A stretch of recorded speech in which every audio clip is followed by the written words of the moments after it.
Hola, ¿cómo están ustedes, mis amigos? Muy buenas noches, noches de este viernes 12 de marzo del 2021. Ya lo saben, yo soy Carlos Baños. Con mucho gusto les hablo desde la Ciudad de México para una entrega más de mi licantropía. Es este espacio de periodismo, de opinión, de crítica, de análisis, donde hacemos un balance, una disección, una crítica de algunas de las principales noticias de la semana que concluye.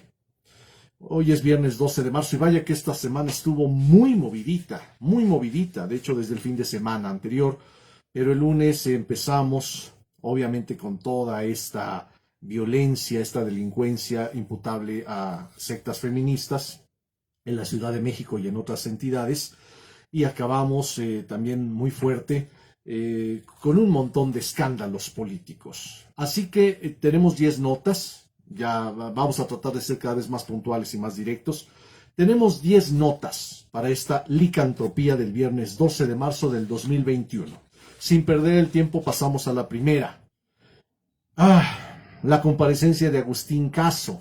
Es el encargado, dentro de la Auditoría Superior de la Federación, este bodrio que acaban de cometer, acaba de cometer uno de las peores pifias, de los peores errores de los últimos años en este país tan problemático llamado México.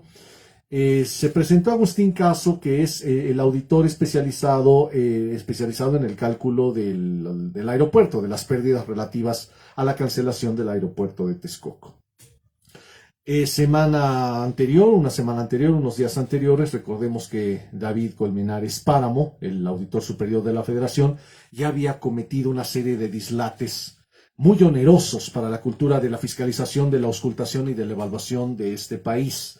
Eso de llegar a decir, bueno, sí hubo inconsistencias, pero no son errores, híjole, tremendo que eso lo llegue a decir un auditor. Pero Agustín Caso, un subordinado de David Colmenares Páramo, también se aventó una perla, una delicia. Cuando le preguntaron que cómo fue el cálculo porque hubo un choque en el cálculo con respecto a las pérdidas, la sangría que va a generar la cancelación del aeropuerto de Texcoco, también se atrevió a decir Agustín Caso que no hubo errores. Lo que pasa es que cada quien calcula a su manera. Vaya usted la perla. Vayan ustedes a ver esta perla. O sea, no hubo errores. Lo que pasa es que cada quien calcula a su manera. O sea, hubo una discrepancia nada más en las metodologías del cálculo. Las pérdidas ahí van a estar. Pero según la metodología, para algunos las pérdidas van a ser mayores, para otros menores. Pero vean ustedes el nivel de irracionalidad, el nivel de daño que va a causar esta Auditoría Superior de la Federación con personajes tan siniestros, tan ineptos como Agustín Caso y como David Colmenares Páramo. O sea, no hay errores, cada quien calcula a su manera, en pocas palabras, cada quien es pendejo a su manera. No puede ser posible. Cada quien es idiota a su manera. Entonces, ya nos podemos dar cuenta que ya se institucionalizó esto de que cada quien tiene sus datos. En este país de la paranoia, de la psicosis política y administrativa, cada quien tiene sus datos. El problema es cómo le hacemos para aplicar las sanciones correspondientes. Punto número 2. Dicho sea de paso también en el primero, obviamente David Colmenares Páramo, Agustín Caso y toda esa estructura de la Auditoría Superior de la Federación tienen que renunciar por el bien de la nación. Por el bien de la Auditoría Superior de la Federación, tienen que renunciar, tiene que haber una renovación en el equipo de profesionales que está en un organismo, en un órgano tan delicado como la Auditoría Superior de la Federación. Punto número 2. Delfina Gómez quiere achicar la Secretaría de Educación Pública, ya saben, ella es la titular. No, hay que ser más radical, señora secretaria. Lo que necesitamos es casi desaparecer la SEP. Aquí, ustedes ya lo saben, es un espacio liberal, libertario, donde defendemos al máximo los principios de la libre competencia, del libre mercado, de la ampliación de los beneficios al máximo número de personas a través de mecanismos de competencia y de libre mercado. Aquí también, obviamente, somos defensores de la desescolarización de la educación. Es lo mejor que se puede hacer. Hay que quitársela a todas estas burocracias estatistas, ineptas, a todos los sindicatos magisteriales, gangsteriles. Hay que quitarle la educación a estas estructuras anquilosadas, obsoletas, autoritarias, llenas de burócratas y de maestretes. Entonces, la idea de Delfina Gómez es achicar la SEP con esta idea de la austeridad republicana. Claro, quiere quedar bien con su jefecito, entonces quiere disminuir el gasto administrativo para que se vaya a los programas sociales que sirven para la compra del voto, que sirven para maiciar a los pobres. Pero hay que ser todavía más radical. Hay que decirle a López Obrador y a Delfina Gómez que hay que ser más radical. Hay que casi desaparecer la SEP. Casi desaparecer la SEP. Aquí ya lo hemos dicho en otros espacios, también dentro de mi propio canal, que no hay nada mejor que desescolarizar la educación, aprovechando los grandes avances en el desarrollo informático, en el desarrollo digital, en el desarrollo de las tecnologías de la información y de la comunicación, en el desarrollo del Internet. Hoy en día ya podemos aspirar a una educación universal en línea e ir avanzando poco a poco hacia una total educación en línea. Y podemos empezar, ya lo he dicho yo en otras ocasiones y en algunas entrevistas que amablemente me han hecho, hay que empezar por eliminar absolutamente toda la estructura burocrática, autoritaria, estatista a nivel medio superior, bachillerato, preparatorias, ya se puede eliminar del todo. Y también todas las carreras en humanidades y en ciencias sociales. Por ahí podemos empezar. Eliminar absolutamente toda esa basura obsoleta y ese dinero, el dinero que nos vamos a ahorrar, dedicarlo a la telemática y al desarrollo de la infraestructura tecnológica, satelital, celular, etcétera, etcétera.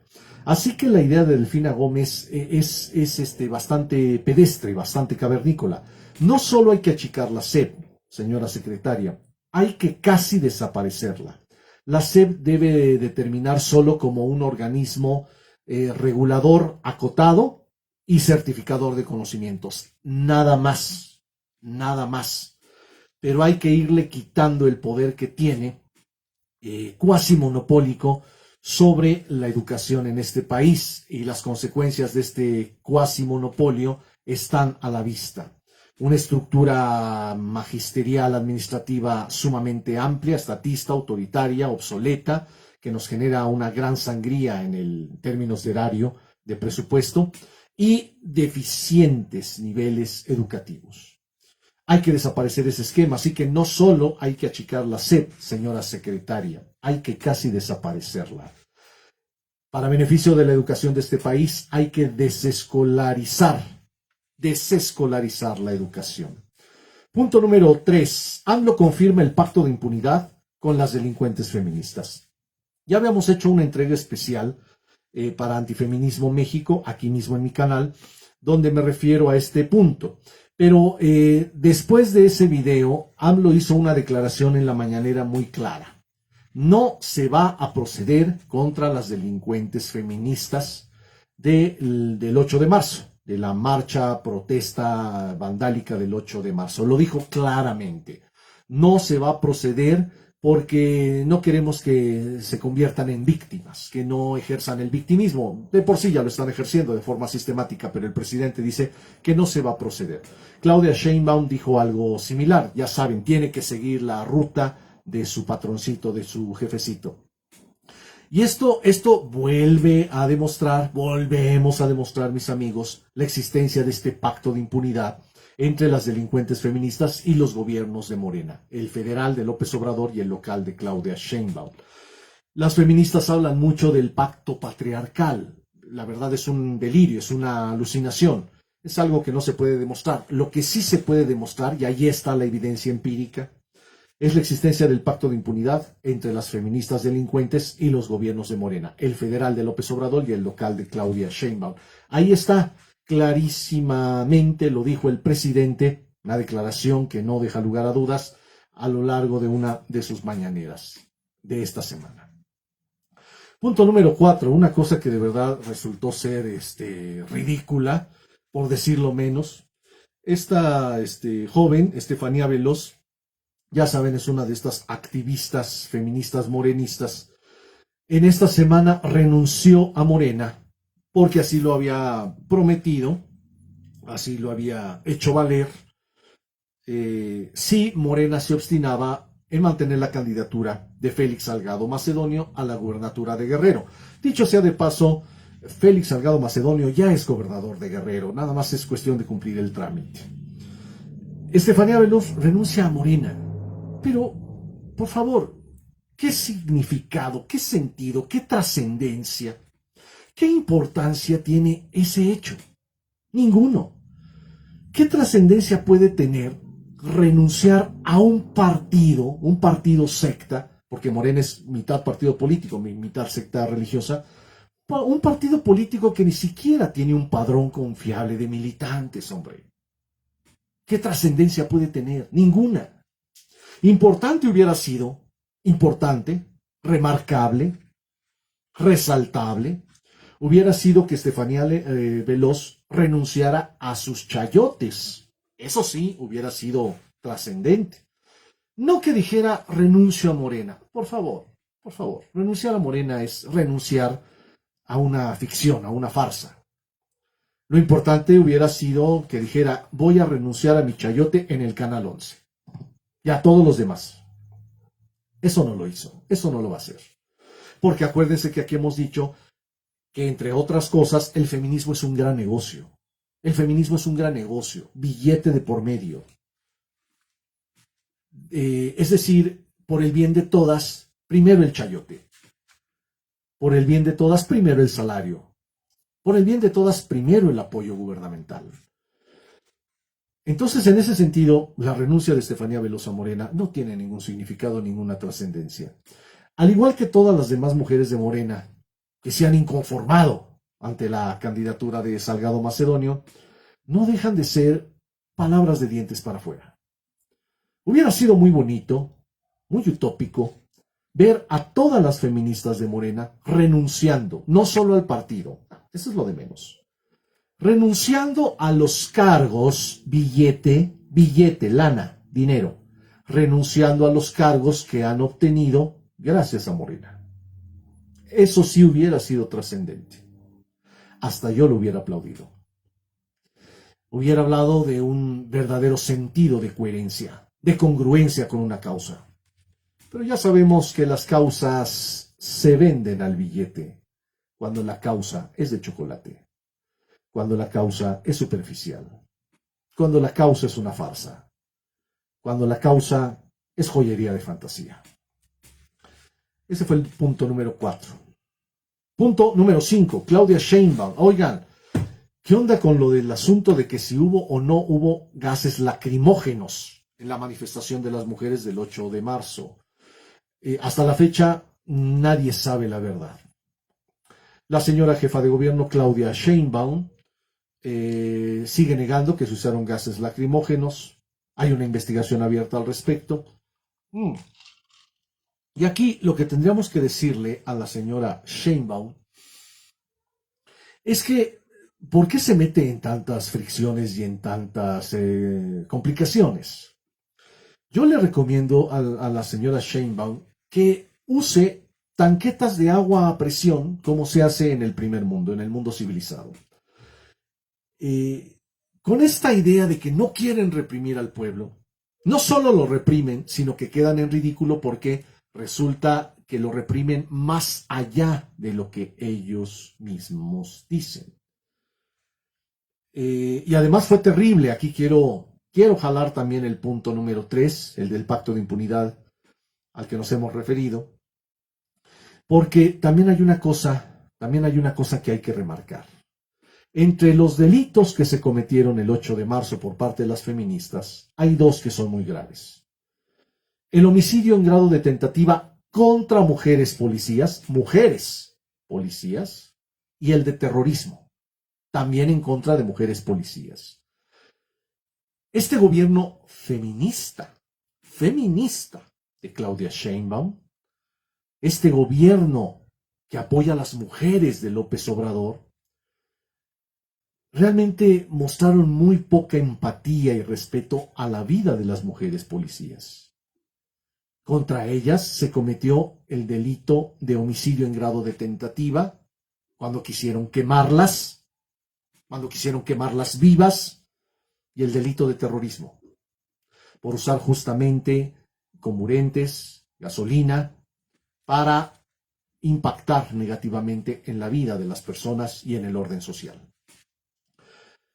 Así que, discúlpenme ustedes, señores de la cuarta trastornación mental, esta idea de que no van a reprimir al pueblo, ya lo están reprimiendo, pero si van a hacer, quítense esa mentalidad, el trauma ya del 68, ya supérenlo.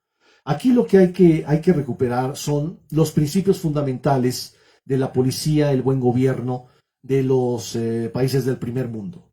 Por eso hay que recomendarle a Claudia Sheinbaum que utilice tanquetas de agua a presión, que es lo que se suele hacer en los países del primer mundo.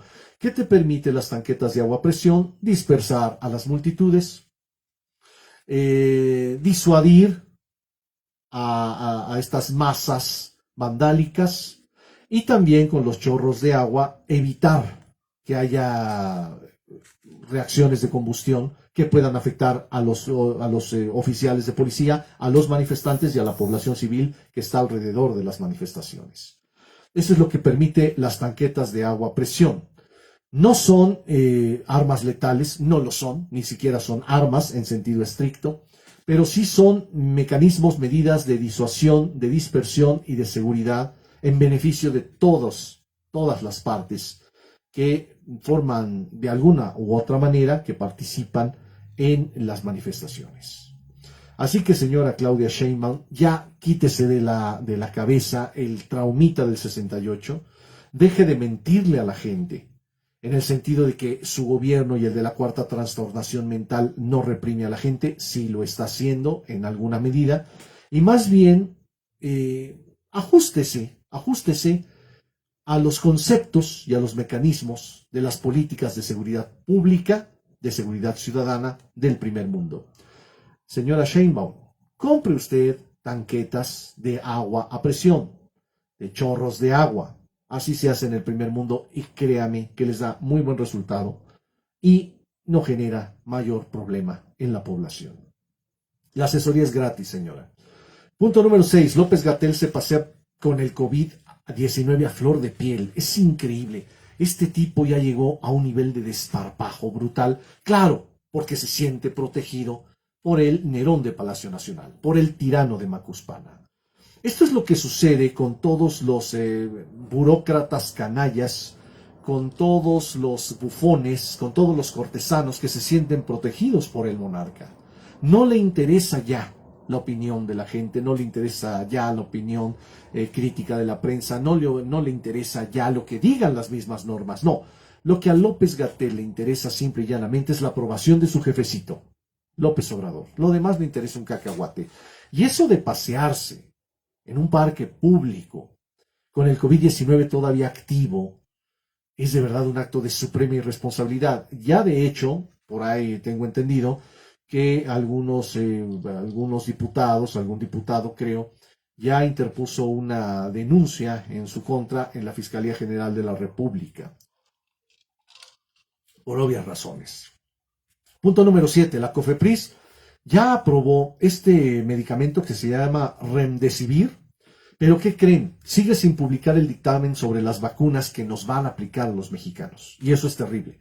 O sea, ya sacó un comunicado, justamente hoy lo sacó, donde se aprueba el Remdesivir como un mecanismo de urgencia cuando se tiene ya COVID-19. Pero, curiosamente, sigue sin publicar los dictámenes de aprobación de todas las vacunas que nos van a aplicar a los mexicanos, especialmente las dos más problemáticas, más polémicas, más complejas, que son la rusa, la Sputnik, y la China canadiense. No se han publicado los resultados, no se han publicado los dictámenes, lo que obviamente debe preocuparnos. Pero ya aprobó al menos el uso del Remdesivir de forma urgente, de forma casi in articulo mortis, ¿no? Terrible, terrible desafortunadamente el papel que está jugando la COFEPRIS en esta crisis sanitaria. Se explica porque finalmente la COFEPRIS está sometida a los dictados, a los caprichos, a los mandatos de la Secretaría de Salud. Y ya sabemos de quién depende la Secretaría de Salud. Punto número 8. Oaxaca. ¿Qué caso el de Oaxaca esta semana? Una vacunación sumamente deficiente, pero además con un claro influyentismo. Un influyentismo por parte de dos mujeres corruptas, abiertamente corruptas. Hay videos y hay grabaciones de ello, ya son públicos, los pueden bajar ustedes en YouTube y en otras plataformas. Nos referimos a Nancy Ortiz y Aida Valencia. Nancy Ortiz es la delegada del bienestar y Aida Valencia es subdelegada del bienestar. ¿Qué sucedió esta semana? Que el inicio de la vacunación contra COVID-19 en Oaxaca fue un caos, un verdadero caos. Pero estas dos mujeres de la cuarta trastornación mental, mujeres, no se les olvide por favor, subrayen, mujeres corruptas de la cuarta trastornación mental, Nancy Ortiz y Aida Valencia hicieron un papelazo tremendo y ahí están videos y audios. En el caso de Nancy Ortiz, cuando la gente se le va un poco encima a reclamarle porque el desastre, el desorden, el caos con respecto a las vacunas, tiene que parapetarse en una oficina de gobierno e incluso sus escoltas sacan el fogón, ya saben, ¡pum!, pistola en mano. Ahí están los videos, por favor, no podemos mentir. Claro, para defender a la incompetente. Y en el caso de Aida Valencia, la subdelegada, ahí está el audio original, sin cortes, sin edición, donde ella hace valer el influyentismo para vacunar a los servidores de la nación, que ya sabemos que son los siervos de López Obrador, a los servidores de la nación adscritos a su área. ¿Para qué? Para que puedan seguir operando políticamente de cara a la siguiente elección, la de junio de 2021, puedan seguir operando con la seguridad que tienen la vacuna. Eso se llama influyentismo y eso es corrupción. Y fíjense qué interesante. Justo este acto de corrupción en Oaxaca, con respecto a la vacunación, encabezada esta corrupción por dos mujeres, insisto, dos mujeres, se dio justo cuando el ridículo de López Obrador volvió a sacar su pañuelito blanco, ya saben, ya no hay corrupción aquí, ya se acabó, ya no más corrupción. La misma semana que López Obrador hizo este ridículo, en esa misma semana, su delegada del bienestar y una subdelegada de bienestar en Oaxaca, la señora Nancy Ortiz y la señora Aida Valencia, demuestran qué tan corrupta es la cuarta trastornación mental. Evidencia empírica. Acuérdense, mis amigos, que en este espacio, estimulamos el espíritu científico. Estimulamos la racionalidad, la inteligencia, el intelecto, el criterio, con bases científicas, evidencia empírica de por medio, evidencia empírica puesta ahí sobre la mesa. Ahí está la evidencia empírica, mis amigos, sobre la terrible corrupción de la cuarta trastornación mental en el estado de Oaxaca con respecto a la aplicación de la vacuna contra COVID-19. La misma semana que este Nerón de Palacio Nacional volvió a sacar su pañuelito blanco, yo también lo saco, acá está, el pañuelito blanco para decir, ya se acabó, ya no más corrupción, ya se acabó. No, señor, en Oaxaca, su delegada y su subdelegada de bienestar ejercieron claramente la corrupción. Por supuesto no va a suceder nada trascendente. A lo sumo las cambiarán de área, pero ahí está, expuesta, bien exhibida la corrupción de este gobierno. Punto número 9. Por revés a la reforma eléctrica, AMLO amenaza de nueva cuenta al Poder Judicial. Eso sucedió, de hecho, hoy temprano en la mañanera. Hubo un juez que otorgó una suspensión provisional. Además, ya sabemos que una suspensión provisional no es la gran cosa. Lo que importa es la suspensión ya definitiva. Con respecto a la reforma eléctrica recientemente aprobada en la Cámara de Senadores y después en la de Diputados, obviamente bajo la batuta del Palacio Nacional, del Nerón de Palacio Nacional. Que no se le cambie ni una coma, y así fue, así fue. El mayoriteo de la cuarta transformación mental en San Lázaro no le cambió ni una comita, nada.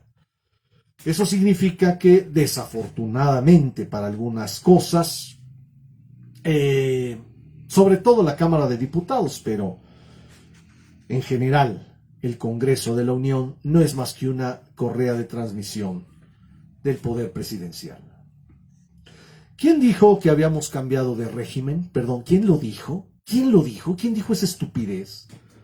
Seguimos viviendo con un régimen sumamente presidencialista, con esta monarquía sexenal de la que tanto se ha hablado en el pasado, con estos monarcas, con estos reyes absolutos por periodos de 6 años hasta ahorita.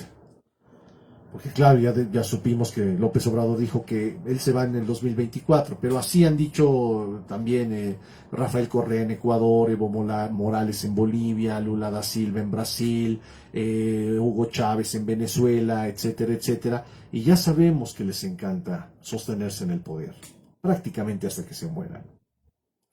Así que terrible esta amenaza de Andrés Manuel López Obrador al Poder Judicial, claro, porque ya está acostumbrado de que todo mundo se le tiene que someter. Se le somete el Congreso de la Unión, al menos cuando se tiene que mayoritear a partir de las bancadas que conforman la cuarta transformación mental, y lo mismo quiere hacer con el Poder Judicial. No de balde ya metió ahí a sus alfiles, que por cierto, 2 de sus alfiles son mujeres.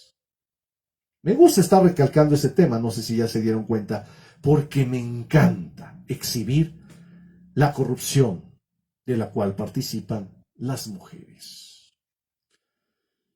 Punto número 10.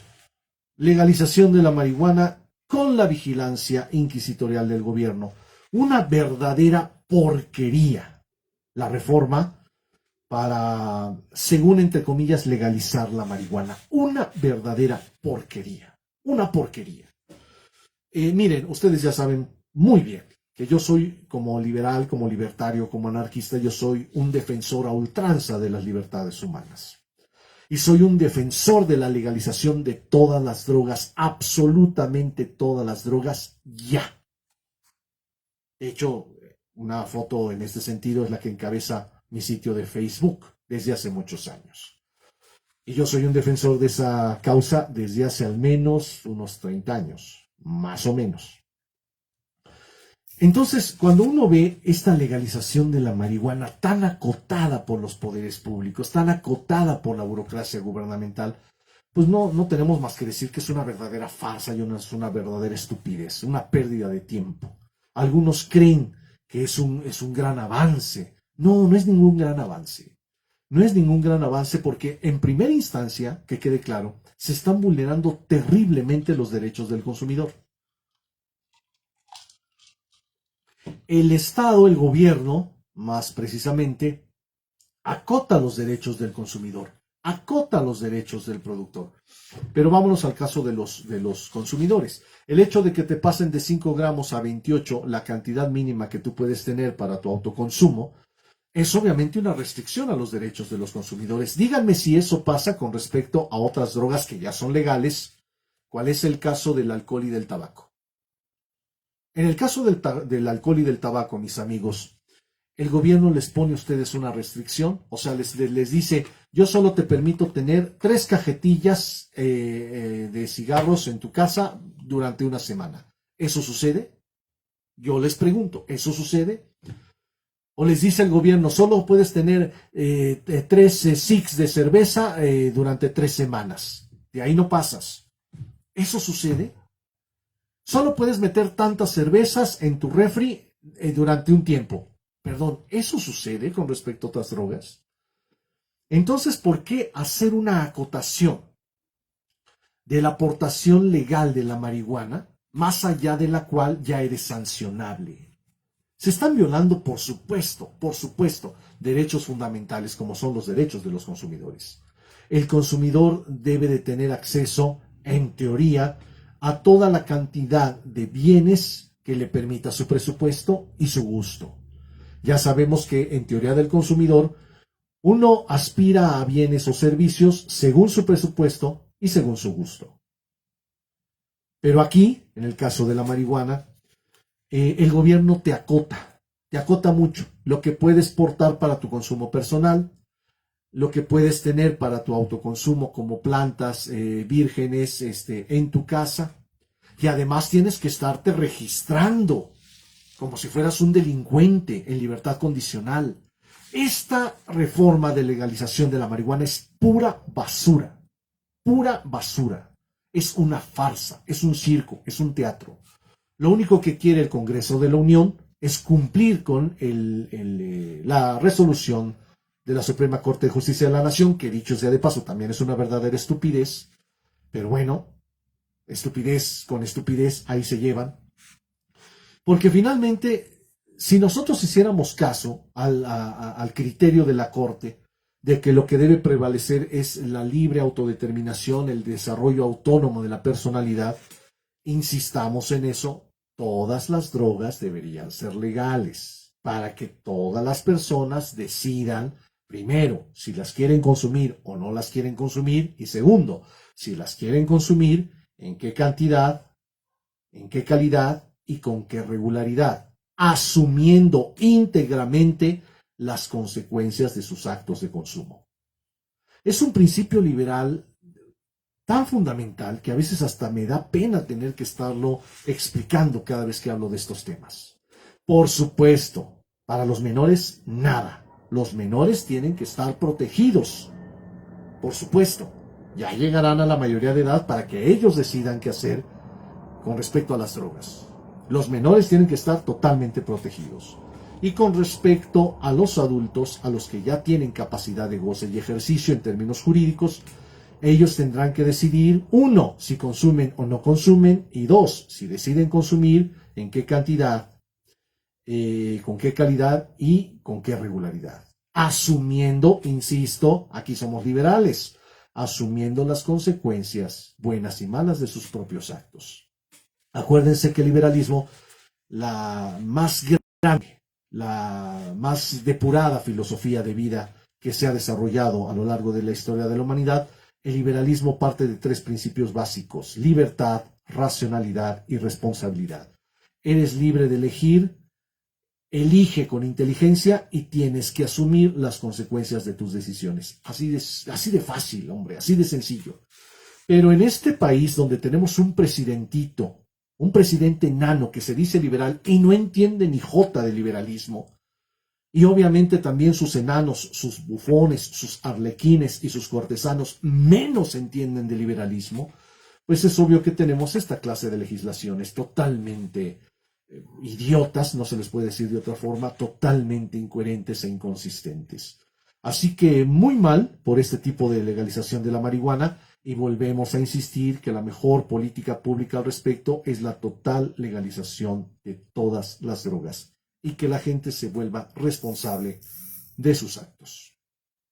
10 puntos, mis amigos, ya acabamos, 10 puntos de esta licantropía del viernes 12 de marzo de 2021. Ya lo saben, soy Carlos Baños, ya lo saben, este es un espacio de periodismo verdaderamente libre, verdaderamente independiente. Aquí no le rendimos pleitesía absolutamente a nadie. Aquí solo ejercemos la razón ilustrada, la razón crítica a favor de la libertad, de las libertades ciudadanas de todos nosotros. Cuídense, por favor, mucho, cuídense mucho. Ya saben que este gobierno inepto todavía tiene mucho tramo por recorrer en materia de vacunación y puede pasar cualquier cosa en estos meses. Cuídense mucho. Les mando un fuerte abrazo y como siempre, les agradezco la generosidad de su atención. Que pasen muy buena noche. Gracias.